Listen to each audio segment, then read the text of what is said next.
సంవత్సరాల తరబడి ఎన్ని మందులు వాడినా మీ మోకాల నొప్పులు తగ్గట్లేదా? ప్రాణ పెయిన్ క్లినిక్ లో అత్యాధునిక చికిత్స. నమస్కారం పృథ్వీ గారు. సో మీకు తెలిసిన ఆస్పెక్ట్ నుంచి చెప్పండి సార్. అంటే గత కొద్ది రోజుల నుంచి మనం చూస్తూ ఉన్నాము, serial actress and actor Chandu and పవిత్రకు సంబంధించినటువంటి వాళ్ళు ఇక లేరు, కానీ దానికి సంబంధించి అంటే చాలా కథనాలు మనం చూస్తూ ఉన్నాము.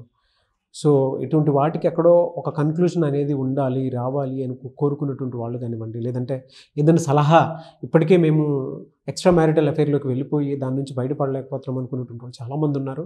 దీనికి ఒక కన్క్లూషన్ కావాలనుకుంటున్నారు. అండ్ అటువైపు శిల్పకి ఎటువంటి న్యాయం జరిగితే బాగుంటుంది అనుకునేటువంటి వాళ్ళు కూడా చాలామంది ఉన్నారు, న్యాయం జరగాలని కోరుకునేటువంటి వాళ్ళు కూడా చాలామంది ఉన్నారు. కాబట్టి అడుగుతున్నాను, మీకు తెలిసిన వాస్తవ కోణాలు ఏంటి యాజ్ అడ్వకేట్, అండ్ వాళ్ళకి ఎటువంటి న్యాయం జరిగే అవకాశం ఉంటుంది? ఈ పవిత్ర, చందు అండ్ శిల్ప ఈ ట్రయాంగిల్ ఇష్యూస్లో తీసుకుంటే, one is legal marriage, one is living relation but not marriage. Shilpa కూడా తన ఇంటర్వ్యూలో ఏదో చూశాను, నేను కూడా లివింగ్ రిలేషన్స్లో ఉన్నాను, తర్వాత పెళ్లి చేసుకున్నాను అని చెప్పేసి తను చెప్పింది. అండ్ మా అత్తమామలు వాళ్ళతోటి కలిపి ఇంటర్వ్యూ చూశాను, వాళ్ళతోటి కలిసి ఉంటున్నాను. చందు వాళ్ళ మదర్ అండ్ ఫాదర్ తోటి. చందు వాళ్ళ మదర్ కూడా ఎక్కడో ఫైర్ అవ్వటం చూశాను నేను ఒకసారి సడన్గా. అది చందు మీద పోయినా సరే వాళ్ళకి పెద్ద సానుభూతి ఏం లేదు దాంట్లో. అవును, అంటే తినని యాక్సెప్ట్ చేసేటప్పుడు, శిల్పని యాక్సెప్ట్ చేసేటప్పుడు అందరూ వీళ్ళ ఫ్యామిలీలో కానీ వాళ్ళ ఫ్యామిలీలో కానీ they accepted very gradually and without any, దాంట్లో ఎటువంటి అనుమానం లేదు. ఇంకా చందు పవిత్రది లవ్ అఫైర్ వచ్చేసరికి ఆల్రెడీ పవిత్ర ఆల్సో పిల్లలతో ఉన్న ఒక తల్లి, అండ్ చందు తోటి ఉండేటువంటి లివింగ్ రిలేషన్స్ కానీ ఏదైనా రొమాంటిక్ రిలేషన్స్ కానీ ఏదైనా అనుకుంది, దానికి ఏ ఒక్క వర్డ్ పెట్టినా సరే ఏదో ప్లాటోనిక్ లవ్ అనుకుందాం కొంచెంసేపు. అఫైర్ అయితే వాళ్ళిద్దరికీ ఉంది, ఇట్స్ ఓపెన్ ట్రూత్. కానీ ఇది ప్రీవియస్ ఎప్పుడు కూడా శిల్ప అనేది బయటకు రానివ్వకుండా తను మేనేజ్ చేసుకున్నాడు. అండ్ పవిత్ర, చందు వీళ్ళిద్దరూ ఎఫ్ఐఆర్స్ ఉన్నాయి. వాళ్ళిద్దరు క్లిప్స్ కూడా ఏదో ఊటీ వెళ్ళినప్పుడు ఏదో క్లిప్స్ కూడా చాలా బయటకు వైరల్గా వచ్చినాయి. వాళ్ళు లవ్ కపుల్స్ లాగా బయట ఉన్నారు, బయట తిరుగుతున్నారు అనేది ఫ్యాంటసీ వరల్డ్ ఒకటి క్రియేట్ చేసుకున్నారు వాళ్ళకి ఫాలో అయ్యేటువంటి ఎరీనాలో. ఆటోమేటిక్గా వాళ్ళు టీవీ సీరియల్స్ యాక్ట్ చేసేటువంటి యాక్టర్ అండ్ యాక్ట్రెస్లు కాబట్టి వాళ్ళకంటూ ఒక ఫ్యాన్ ఫాలోయింగ్ ఏదో ఉంటుంది, లేకపోతే ఒక క్యారెక్టర్ ఫాలోయింగ్ వాళ్ళు ఉంటారు.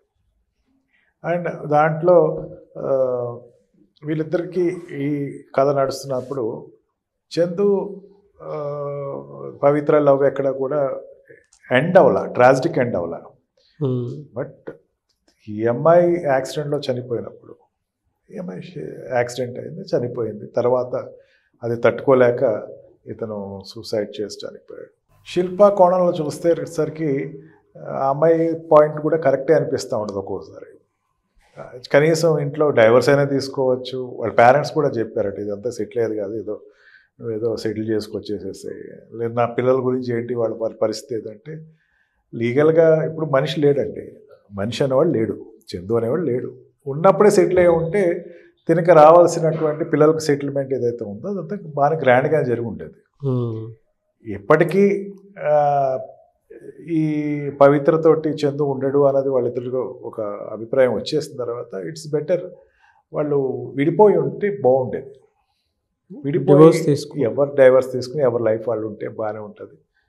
అండ్ అది కూడా కాకుండా అది మెయింటైన్ చేసుకుంటే దాన్ని నెగ్లిజెన్స్గా వదిలేసేసి, ఇక్కడ లీగల్ ఆస్పెక్ట్లో చెప్పమన్నారు కాబట్టి చెప్తున్నాను. ఏదైనా ఒకటి నాకు వద్దు అనుకున్నప్పుడు ఎర్లియస్ట్ పాయింట్ ఆఫ్ టైంలో దాన్ని ఒక సెటిల్మెంట్ చేసేసుకుంటే, బై పెద్ద మనుషుల సెటిల్మెంట్లో కావచ్చు, కోర్టు సెటిల్మెంట్లో కావచ్చు, సెటిల్మెంట్ అంటూ ఒకటి వస్తుంది, అమౌంట్స్ అన్నది ఒకటి వచ్చేసి ఉంటుంది. తన లైఫ్ తనకు ఉండేది, తన తర్వాత తను ఎట్లాకపోయినా తన బాధ తను చూసుకునేవాడు, ఈ అమ్మాయి బాధ ఈ అమ్మాయి చూసుకునేది. ఇది అమ్మాయి ఇచ్చిన ఇంటర్వ్యూలో చెప్పింది. ఆల్రెడీ మా పేరెంట్స్ కూడా ఎప్పుడో చెప్పేశారు మాకు, ఆ టైంలోనే ఒక డిసిషన్ తీసుకుంటుండాల్సింది. అన్ఫార్చునేట్ ఆ టైం లేకపోయి ఉండొచ్చు, ఏదైనా కావచ్చు. లీగల్గా ఫస్టే సెటిల్ అయిపోయి ఉండి బెనిఫిట్స్ బాగా వచ్చి ఉండేది అమ్మాయికి. పిల్లలకి ఎలో మనీ వచ్చేది, ఆవిడకి ఎలో మనీ వచ్చేది, లేకపోతే లంసమ్ అమౌంట్ సెటిల్ చేసేది కోర్టు. అండ్ మ్యూచువల్ డైవర్స్కి వెళ్ళి ఉంటే వితిన్, ఇది వరకు అట్లా కాదు 6 months వరకు వెయిట్ చేయక్కలే, వితిన్ 1 monthలోనే కంక్లూడ్ అయిపోయేది. అండ్ అక్కడతో ఇష్యూ అయిపోయి ఉండదు. అది కాదు ఇప్పుడు ఇష్యూ. చాలా రేర్గా జరిగేటువంటి ఇన్సిడెంట్స్. ఆ అమ్మాయి చనిపోయింది, ఆ అమ్మాయి చనిపోతే ప్లాటోనిక్గా ఇతను కూడా సూసైడ్ చేసి చనిపోయారు. Their story is closed, but Shilpa story started now. Yes, వాళ్ళ స్టోరీ అయిపోయింది, ఈ అమ్మాయి స్టోరీ స్టార్ట్ అయింది. ఈ అమ్మాయికి ఏమీ మిగల్చలేదు అతను. జనరల్గా ఈ టీవీ వీళ్ళు సీరియల్ నటులు కానీ వాళ్ళు ఏదైనా మధ్యలో సీరియల్ మధ్యలో ఉన్నా సరే ఒక ఇన్సూరెన్స్ పాలసీ అనేది ఒకటి ఉంటుంది. ప్రతి ఫిలిం యాక్టర్స్ వాళ్ళైతే వాళ్ళకి వాళ్ళు అరేంజ్ చేసేటువంటి ఇన్సూరెన్స్ పాలసీ ఉంటుంది. టీవీ సీరియల్స్ కూడా వీళ్ళు కూడా ఇన్సూరెన్స్ పాలసీస్ ఏవో వీళ్ళు మంచి స్టార్ట్ చేశారని బుల్లితెరకు సంబంధించిన వాళ్ళు విన్నాను. బట్ ఒక సీరియల్ నడుస్తుంది కాబట్టి ఆ సీరియల్లో ఉండే మధ్యలో కొన్ని ఇన్సూరెన్స్ పాలసీస్ ఉంటాయి ఇద్దరికి. ఇప్పుడు ఆ అమౌంట్ ఏదైతే వచ్చిందో ఆ అమౌంట్ వచ్చిన వెంటనే డైవర్స్ తీసుకోలేదు కాబట్టి శిల్పాకి 100% అమౌంట్ ట్రాన్స్ఫర్ అవుతుంది, దాంట్లో డౌట్ లేదు. ఎందుకంటే మ్యారీడ్ అన్నది ఇక్కడ ఏమవుతుందంటే married unless divorced she is a married wife, married unless divorce she is a widow. Divorce అవ్వలేదు, అతను వెళ్ళిపోయినా అతను వేరే ఇచ్చేసినా సరే. నేను ఆ ఇంటర్వ్యూలోనే చూశాను, ఆ అమ్మాయి ఏదో పవిత్ర ఏదో మీకు బాగానే అరేంజ్ చేసి పెడుతుంది అని చెప్పేసి పిల్లలతో రెగ్యులర్గా తను ఏదో చెప్తున్నట్టు ఏదో. ఆ అమౌంట్ కూడా ఆటోమేటిక్గా అతనికి పేరునంటూ ఏదైనా ఒక అమౌంట్ ఉంటే కదా, ఒక ఫిక్స్డ్ పవిత్రతో ఉన్నప్పుడు ఏదైనా అమౌంట్ కనుక ఇతని పేరు మీద ఉండుంటే ఆటోమేటిక్గా పిల్లలకి అండ్ ఈవిడికి ఈక్వల్గా వస్తుంది. దాంట్లో ఎటువంటి డౌట్ లేదు. అండ్ ఈ సూసైడ్ ఆస్పెక్ట్ సంబంధించినటువంటి death, it's not accidental death. ఆ అమ్మాయిది యాక్సిడెంటల్ డెత్, సూసైడ్ డెత్ కాబట్టి ఈ సీరియల్ నడుస్తున్న టైంలో జరిగిన ఒక లాస్ కాబట్టి దానికి సంబంధించిన వాళ్ళకి ఏదైనా ఇన్సూరెన్సెస్ ఉంటాయి. అబ్రాడ్లో అయితే ఉంటాయి, మరి ఇండియాలో చేస్తున్నారో లేదో తెలియదు. యాక్టర్స్కి ఏదైనా ఇన్సూరెన్స్ ఉంటే అది కూడా అమ్మాయి క్యారీ ఆన్ చేయగలరు. But she will get an amount అయితే అమ్మాయికి వస్తుంది, దాంట్లో డౌట్ లేదు. అమౌంట్ అసలు జీరో అయితే రాదు. జీరో లేకుండా అసలు ఇన్సూరెన్స్ లేకుండా రోజుల్లో ఎవరు లేరు. ఈవెన్ స్మాల్ పర్సన్ ఆల్సో ఏదో కొద్ది గొప్ప ఇన్సూరెన్స్. ఇంకా జస్టిస్ వైజ్గా వచ్చేసరికి అతని ప్రాపర్టీలో ఏదైనా జాయింట్ ఫ్యామిలీ ప్రాపర్టీ ఉంటే కనుక, వాళ్ళ గ్రాండ్ ఫాదర్ సంపాదించింది ఏదైనా ఉంటే కనుక ఆటోమేటిక్గా ఇప్పుడు చాలామంది చూస్తున్నామండి బయట కోర్ట్స్లో కానీ ఇట్లా, పెళ్ళైన తర్వాత కోడలు మనవలు నా వాళ్ళు గారు, పెళ్ళైనటువంటి కొడుకు చనిపోతే కోడలు మనవలు మా వాళ్ళు గారు, వాళ్ళు బయటికి పంపించేయడం. అంటే ఇంకా రేపొద్దున వాళ్ళ ప్రొడక్టివిటీ ఉండదు, మిగతా వాళ్ళ మీద డిపెండ్ అవ్వాలి, ఇంకా వాళ్ళ మీద డిపెండ్ అయ్యేం లేదు. ఆ అమ్మాయి రేపొద్దున ఇంకో పెళ్లి చేసుకుంటుంది అన్న ఫీలింగ్ ఏదో ఎక్స్ప్రెస్. బట్ అటువంటిది ఏం లేదు. ఇక తనకి జాయింట్ ఫ్యామిలీ ప్రాపర్టీ ఉన్నా సరే, ఎసెట్స్ ఏదైనా ఉంటే ఆ అమ్మాయికి అండ్ పిల్లలకి అయితే ఈక్వల్గా వస్తుంది. ఫర్దర్గా ఆ ఇన్సూరెన్స్ అమౌంట్ వచ్చినా సరే పిల్లలు 7 years 4 years అనుకుంటా, బాబు 7 years, అమ్మాయి 4 years. ఆ అమౌంట్ ఎట్టి పరిస్థితుల్లోనూ వీళ్ళకి మళ్ళీ ఆ మేజర్స్ అయ్యే వరకు ముట్టుకుంటానికి కానీ దాన్ని టచ్ చేయడానికి కానీ ఆస్కారం లేదు. అంటే స్ట్రైట్ అవే పిల్లలకి వచ్చేసిన అమౌంట్ మానిటర్ చేయడానికే తప్ప డిస్టర్బ్ అవ్వకుండా చేయడానికి అయితే ఉంటుంది. ఓవరాల్గా సార్, అంటే ఈ ఇన్సిడెంట్లో కనుక మనం చూస్తే అండి మీరు చాలా కేసెస్ చూస్తుంటారు. ఇట్లా ఎక్స్ట్రా మ్యారిటల్లోకి వెళ్ళిపోయిన తర్వాత ఒకళ్ళు లాస్ అయిపోయి, ఒకళ్ళు మిగిలిపోయి, లేదంటే ఇద్దరు లాస్ అయిపోయి, ఈ కేసుని బట్టే కనుక మరి చూస్తే దీనికి కన్క్లూజన్ ఏంటి సార్? అంటే ఎలా తీసుకోవాలి ఈ జీవితాలని, ఈ ట్రయాంగిల్ లైఫ్ని కన్క్లూజన్ ఏ విధంగా తీసుకోవాలి? చట్టం అసలు అటువంటి వాటికి ఏం చెప్తుంది? అదే నేను ఇందాక చెప్పాను, అదేనండి మీకు. చట్టానికి ఒక చాయిస్ వీళ్ళు ఎప్పుడు ఇవ్వాల. అండర్ ట్రయల్లో ఉన్నా సరే ఏదైనా కాంపన్సేషన్ వచ్చి ఉండదేమో, డైవర్స్ పెండింగ్లో ఉన్నా సరే, మెయింటెనెన్స్ పెండింగ్లో ఉన్నా సరే, అది ఇక్కడ యాస్పెక్ట్ కాదు. అండ్ ఎక్స్ట్రా మ్యారిటల్ 394 కింద ఒక పిటిషన్ ఏదైనా వేసున్నా, ఆ అమ్మాయి వేసున్నా, లేకపోతే ఇతను వేరే పెళ్లి చేసుకున్నాడు 393లో వేసాడు అని చెప్తే ఒక ఇన్సిడెంట్. బట్ అటువంటిది ఏం లేదు దీంట్లో. లీగల్గా వీళ్ళు అప్రోచ్ అవ్వాలి. All of a sudden advocate law దగ్గరికి వస్తున్నారు, లీగల్ ఆర్గనైజేషన్ దగ్గరికి వస్తున్నారు, నాకు ఇప్పుడు హెల్ప్ చేయమని చెప్పేసి. ఆల్ ఆఫ్ ఎ సడన్ వచ్చేసరికి వీళ్ళ ప్రొటెక్షన్ ఇవ్వటానికి కానీ ఏదైనా ఇవ్వటానికి కానీ వీళ్ళ ఇంట్లో జరిగేటువంటి ఒక అన్యాయానికి ఆ అమ్మాయి నేను వాళ్ళ ఇంటికి వెళ్ళాను అడిగాను అని చెప్పింది కానీ వాళ్ళ ఇంట్లోకి వెళ్ళి క్వశ్చన్ చేసావు. మహిళా మండలికి వెళ్ళొచ్చు నువ్వు. మహిళా మండలికి వెళ్ళి ఉంటే, ఉమెన్స్ ఆర్గనైజేషన్స్కి వెళ్ళి ఉంటే వాళ్ళు ఏమైనా ప్రొటెక్షన్ అక్కడ కూడా వెళ్ళేసి వచ్చామన్నట్లు. కానీ వాళ్ళు ఏం కేసు టేకప్ చేయలేదు, సరిగ్గా యాక్టివ్గా చేయలేదు. దాన్ని కోర్టుకి వెళ్ళాలి. కోర్టుకి వెళ్ళి ఉంటే ఏదో సొల్యూషన్ అట్టు వచ్చి ఉంటుంది. పోలీస్ కంప్లైంట్ ఇచ్చి ఉంటే సొల్యూషన్ ఇచ్చి ఉంటుంది. కేసు ఫైల్ అవ్వలేదు. బట్ లీగల్ ఆస్పెక్ట్స్లోకి వచ్చేసరికి ఆ అమ్మాయి పవిత్ర పేరున ఏమైనా ప్రాపర్టీస్ ఉన్నాయనుకోండి.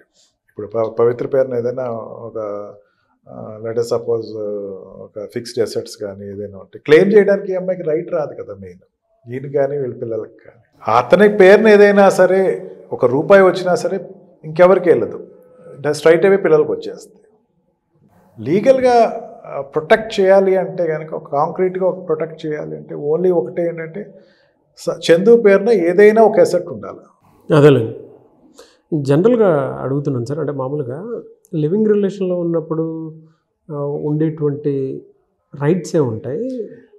ఎస్, లివింగ్ రిలేషన్స్లో మంచి క్వశ్చన్ అడిగారు. లివింగ్ రిలేషన్లో మీరు రాసుకునే about Pavitra and Chandu living రిలేషన్లో ఉన్నప్పుడు ఖచ్చితంగా లైక్ ఏ కపుల్స్ మెయింటెనెన్స్ అడగచ్చు, లైక్ ఏ కపుల్స్ తనకు జరిగిన డ్యామేజెస్ అడగచ్చు, తన మెయిన్ టైం చీట్ జరిగిందని చెప్పేసి అడగచ్చు. ప్రొటెక్టెడ్గా సెక్షన్ 494 ఒకటి ఉంది. నన్ను పెళ్ళి అన్న నేపంతో కలిసి ఉన్నాడు, అది చాలా పెద్ద పనిష్మెంట్ అండి. Okay, 10 years imprisonment.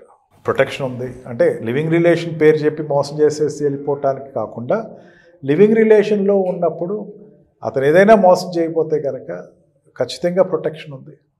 బ్రతికుండగానే కొంతమంది ఎక్స్ట్రా మ్యారిటల్ అఫేర్లో ఉండేటువంటి వాళ్ళు ఉంటారు కాబట్టి నేను మామూలుగా అడుగుతున్నాను.